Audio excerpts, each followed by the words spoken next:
हेनी करी गई हो हाथ लियले की तबियानी करी गई हो हाथ लियले की तबियानी करी गई हो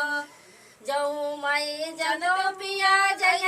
सकुलवा चोराई देते हो हे चोराई देते हो उनका कलमा की तबिया चोराई देते हो उनका कलमा की तबिया चोराई देते हो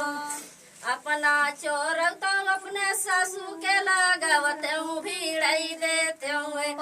भीड़ाई देते हो माई पुता में झगड़वा भीड़ाई देते हो माई पुता में झगड़वा भीड़ाई देते हो ऊंची बकरिया का नीचे जगरिया नी कर गई हो हेनी कर गई हो हाथ लियले की तबियानी कर गई हो हाथ लियले की तबियानी कर गई हो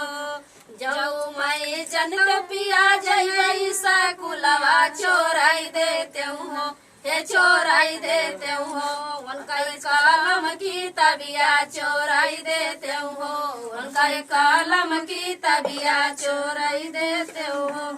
अपना चोर तो अपने जठनी के लगावत हूँ भीड़ाई देते हो ये भीड़ाई देते हो देवर भाभी में झगड़वा भीड़ाई देते हो देवर भाभी में झगड़वा भीड़ाई देते हो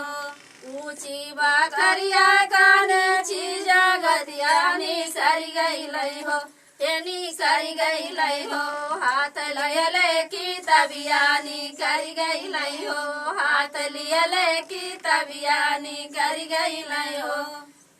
जाऊ मैं जनता पिया जय सकुलवा चोराई देते हो ये चोराई देते हो उनका कलम की तबिया चोराई देते हो उनका कलम की तबिया चोराई देते हो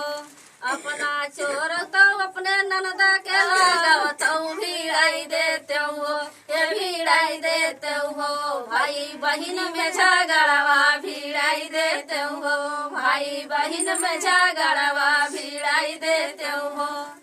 जना का जानत ना।